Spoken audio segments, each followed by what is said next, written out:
用那么狭隘去觉得谁的党主席得天下，因为国民党现在没有天下。国民党党主席的选举形成燕子旋风，这党主席就是一个造王者，就要分享你的决策权、话语权以及文宣攻击的力度。国民党党主席的选举四足鼎立，好造联盟，郑丽文、罗智强、陈其，所有人的先决启动条件，卢秀燕选我就不会选。所以这场选战的核心保驾护航卢秀燕，蓝白要合，下架赖清德。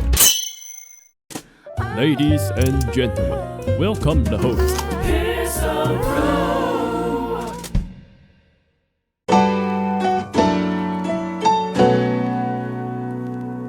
国民党总召傅昆萁传出要来参选党主席啊，这有点意思啊。现在党主席就快可以凑3桌麻将了，但是也有人退了啦。副总召要选党主席这个事情，每一次党主席选举都会有，但这一次我会觉得实现的几率稍微高一些。还有几个前提条件，首先标题确定朱立伦如果真的不选傅昆萁，就表达高度意愿。换句话说，我的好战友现任党主席，他如果要选，我当然支持他；如果他不选，那我就有机会出来选。国民党党主席选举，谁的党员谁得天下。那现在台面上或者是被传出有机会参选这些人，谁的组织实力比较强，谁有基层实力，谁能跟地方的派系联系，谁其实有很多的党员的支持，大概就会决定这个选举结果。那我觉得在这一次的党主席选举里面，它是一个竞争过程，但也要重新的去检视不同的政治人物在国民党里面他想要怎样的国民党。其实卢秀燕这一轮来看，她的放弃不要选国民党党主席，从战略角度来看其实是成功的，因为俨然卢秀燕真的是国民党公主，只是她没选。所有人的先决启动条件，卢秀燕选我就不会选。国民党最难的就是整合，因为国民党是山头文化，它又不是明确的派系，它也没有什么组织，基本上靠的就是人际网络，所以它形成风向。我对国民党还是乐见其成，就是说第一个形成燕子旋风，这个燕子旋风吹出来，大家在争的是2028之前谁可以帮卢秀燕选2028，有这样的一个大先决条件，我是认为朱立伦应该也就安心了啦。所以接下来后面的人能不能杜卢，那明显中生代罗智强、郑丽文都是纷纷表态帮助卢秀燕。在往前推进的时候，你看傅昆萁也是因为卢秀燕不选，所以他出来。赵少康、郝龙斌目前2个结成联盟，他们就是好选赵不选，赵选好不选。但是不管好赵也不是要去选2028的总统，所以从这个角度，委员，我觉得目前国民党虽然外界一直见缝插针，但我觉得国民党是团结的。因为现在国民党的氛围是我们在野党要团结向前，但是山头文化的确，国民党过去这10几年来的发展历史，我们没有所谓派，是按照不同的人，但是他会有个问题，每一个人担任党主席或部会首长，他都是有限的，所以当这个山头他退休了之后，我下面的小鸡还是要存活，那我当然就会去其他的山头底下，但这个山头我认为只是一个存续他政治生命工作的延续而已，所以你会发现我们党内之间3大王彼此之间或许有一些争执摩擦，但下面的小鸡们其实比较不会有这么强烈的矛盾，整体而言大家对于党的一个方向会比较团结一致向前走，好处就是这边，坏处也是没有太强的控制力跟领导力，所以真的要发生事情，下面的人也很难集结起来。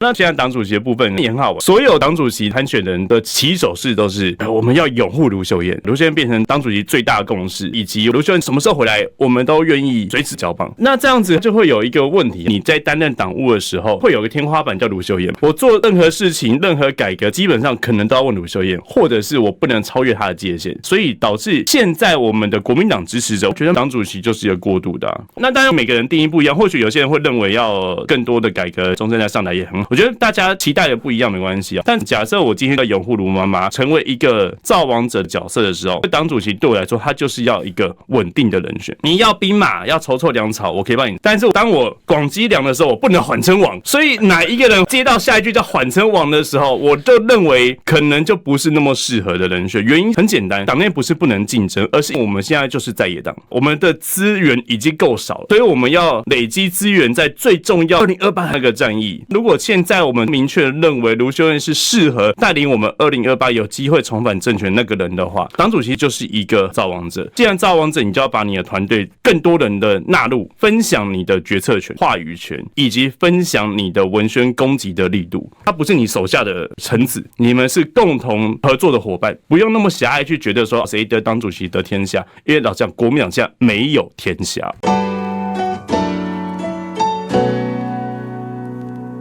国民党主席选举，第一个大家都面临表态压力，你知道连我都挨枪，根本就不会国民党的主席想要退休的心情如此的坚定，还开家族会议确认。为什么一直怀疑朱立伦是以退为进？我一开始也是有这样的想法，所以我后来发现我错了，所以这里也公开对朱主席致歉。但是我不理解，我帮忙主席广为宣传他想退休的心情，为什么你就给历史哥定性说历史哥就是挺谁？你觉得现在到底是吹什么奇怪的歪风？而且郝龙斌前几天直接讲朱立伦不选是确认的啊，今天朱主席如果再出来选，那他不就打郝龙斌的脸吗？我先回到一个政治小白的逻辑去看朱主席的言论因为朱主席他要交棒，最早提出来那个卢秀燕都被点名的时候，那卢秀燕也确定不选之后，大家就觉得朱主席应该继续出来选的。那朱立伦还是很明确的讲要交棒，最后他只有一个条件可以回来选，就是在于台面上真的没有大家觉得值得期待或值得托付，甚至是没有人要出来选的时候，那个情况之下，当然我觉得朱立伦主席愿意出来承担是大家可以接受。那如果按照现在这个结果，譬如朱立伦主席宣布说我要来选当主席，一般社会大众观感会觉得不太好看。我也必须跟大家说，我觉得朱立伦主席很可怜，可能是以前换柱的关系所以在国民党的支持者里面对他评价就是没办法给他100分，但是客观来说，他选举成绩我认为大概80到85分，包含这一次党主席选举，他都已经说交棒那么多次了，但还是有人觉得你就是要以退为进，那也没什么蛛丝马迹，所以我觉得大家不要再去逼他了啦。假设他最后真的回马枪出来选，然后党员还支持他，你也不能说什么，因为当下国民党的党员认为他是一个最佳的答案。国民党党主席这场选战的核心，第一个保驾护航卢秀燕，第二个维持蓝白合的攻势，第三推倒绿色的高墙，打垮赖清的这个独裁者，让莱尔校长彻底的下车。第四，党务是积极维稳还是努力创新，都有他的各自的说法。国民党现在体制能不能承受，更加确认联络党内，还是要进行路线大辩论，大家都期待。但是老实讲，从一个宏观格局来看，国民党现在在2028之前几乎没什么空间做这件事，因为2年几乎是连选，你光是联络确认关系，把整个党重新组构起来，就耗费他绝大多数的精力，这个才是整个实际的党务的核心。当然如果说傅崐萁宣布参选，那看起来委员四足鼎立，好造联盟，郑丽文、罗智强、傅崐萁。而这里面有一个小 bug， 罗智强本来看起来在党团方面有更多人，但是现在傅崐萁出来了，那这样是不是又把党团的力量做了两边的分派？我们刚刚也讲了，因为卢妈妈的天花板已经盖在那边了，那你就要去思考，假设今天没有卢妈妈这天花板，我完全支持罗智强堂哥出来，中生代改革国民党。现在重点来，当你要改革的路线的时候，你怎么跟卢妈妈不要去做一个矛盾或不同路线，这是他们要沟通的。